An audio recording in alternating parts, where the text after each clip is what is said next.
This is Chicago's very own WGN Midday News. But first, we're getting advice for educators on protecting their retirement assets. Finance for Teachers is a firm that works with teachers in Illinois, helping them with financial planning, specifically retirement. In today's Your Money Matters, we're talking to Dave Grant. He's a financial planner and founder of Finance for Teachers.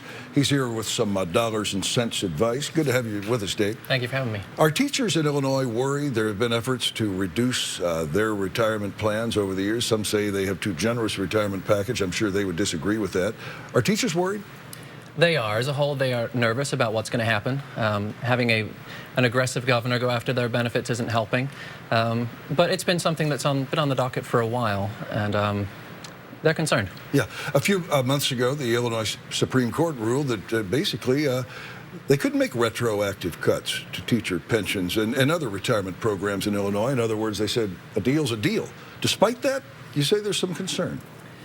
There has to be a change in the Constitution for any change to go through with a pension, but I think with the state of Illinois being underfunded as it is, I think there has to be a change at some point. Let's talk about some of the advice you have for teachers. What are you telling them? I really drill it down away from the pension. I say, you got to plan for your situation, your goals, and really try and get a key on how much you need to spend. I've always understood that teachers are ineligible for Social Security. That's not always the case, though, you say. It's not, no. If teachers have worked in a Social Security covered job by themselves, they can still collect some of their Social Security benefits, even though it might be a little reduced. If their pension is a little lower on the side, they can still collect their spouses as well. Yeah, and I think a lot of people in the public don't realize that teachers, but for the most part, don't get Social Security. Right. And which is one of the reasons why their pensions are considered generous sometimes. What are 403B retirement plans? Tell me about those. 403B is like a public sector 401k. And they're offered through school districts. And some are very generous with their offerings, and some just give teachers one offering. So it's a case-by-case situation where a teacher can choose a 403B. Some are great, some are not. And it's really not apparent as to which ones are good. So you can't give any generalized advice on whether or not they're a good idea for all teachers then? In some cases they're good, and some they're not, depending on what they choose. Right, but they're a little bit like an IRA, so to speak, or something like that? Yeah, they're the public sector version of the 401k, so it's the way for them to save. Your advice for new teachers, it's a little different than for veteran teachers, would you say?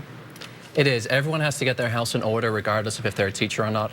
So I really sit new teachers down and say, let's work on your spending plan. Let's get you all set up with a firm foundation, and then we can plan for retirement and things in the future. Right. And I think in general, I think your advice to them is despite the Supreme Court ruling, despite their pension plans, maybe they should just be a little bit nervous. In that regard, one idea is I know summer jobs have always been popular with teachers, but maybe they're a good idea for most all teachers now, right? They are. I mean, I think once you've got Social Security on the table, if you can earn those credits and still collect it when you get to retirement, you've got your whole career to earn those. So if you can get them on the table, you may as well do it. Well, I know you're married to a teacher, so you're giving out. I know you're giving her some good advice as well. Yeah. Dave Grant, thank you very much. For more advice and information, visit financeforteachers.com.